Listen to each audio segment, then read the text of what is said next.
थुंग थुंग एक बेहद गरीब और साफ दिल का इंसान था। वह दिन भर ठेला लेकर गली गली घूमकर आम बेचता और जो थोड़ा बहुत कमाता उसी से अपनी बीवी और बेटे का पेट पालता था। थुंग थुंग इतना सीधा था कि अगर कोई उसे कहे आसमान से लड्डू गिरने वाले हैं तो वह थाली लेकर छत पर खड़ा हो जाता था। लेकिन एक रात थुंग थुंग आम बेचकर जंगल के रास्ते से लौट रहा था। रात के लगभग 12 बज रहे थे। चारों तरफ ऐसा सन्नाटा था कि सिर्फ झींगुरों की आवाज सुनाई दे रही थी। तभी उसे रास्ते के बीच एक पुरानी जर्जर हवेली दिखी। हवेली के अंदर से एक अजीब सी आवाज आ रही थी। थुंग थुंग ने सोचा कोई अंदर तकलीफ में होगा और वह डरते डरते हवेली के अंदर चला गया। अंदर जाते ही उसने देखा एक बेहद डरावनी सफेद बालों वाली चुड़ैल उल्टी खड़ी थी और अपने लंबे लंबे नाखूनों से एक आम छील रही थी। यह देखकर थुंग थुंग डर के मारे थर थर कांपने लगा। तभी चुड़ैल अचानक सीधी हुई और उसे देखकर जोर से चिल्लाई, आज तक किसी ने मुझे आम छीलते नहीं देखा, पर तूने मेरा राज देख लिया। अब मैं ऐसी सजा दूंगी कि तू जिंदगी भर रोता फिरेगा। फिर चुड़ैल ने काला जादू फूंकते हुए कहा, चीन टपक दम दम,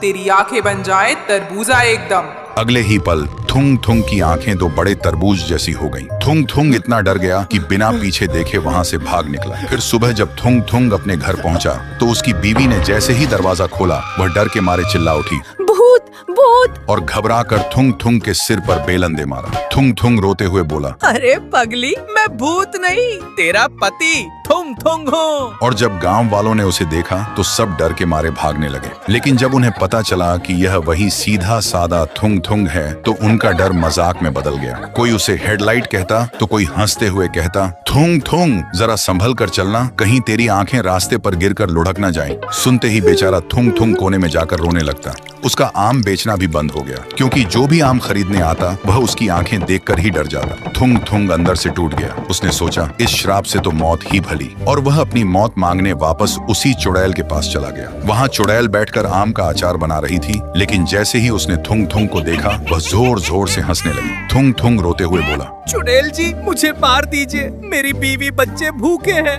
गांव वाले मेरा मजाक उड़ाते हैं। मैं इस साफ दिल से सबकी मदद करता था, पर मुझे क्या मिला। ये कहते कहते थुंग थुंग के तरबूज जैसी आंखों से बड़े बड़े आंसू निकले और सीधा चुड़ैल के अचार में जा गिरे। और चुड़ैल ने जैसे ही वह अचार चखा उसे बड़ा स्वादिष्ट लगा क्योंकि उसमें एक साफ दिल वाले इंसान के आंसुओं का नमक था। अचार छककर चुड़ैल का दिल पिघल गया। उसने प्यार से कहा, थुंग थुंग, तेरा दिल सच में बहुत साफ है, तू इस श्राप के काबिल नहीं है। जा, मैं तेरा श्राप मुक्त कर दी। चुड़ैल ने एक बार फिर से फूंक मारी और अचानक वहाँ एक तेज धुआं फैल गया। और जब धुआं हटा तो थुंग थुंग अपने घर के बिस्तर पर था। उसने तुरंत आईना उठाकर देखा। उसकी आंखें बिल्कुल पहले जैसी ठीक और सुंदर हो चुकी थीं। और उस दिन के बाद थुंग थुंग फिर से खुशी खुशी गली गली आम बेचने लगा।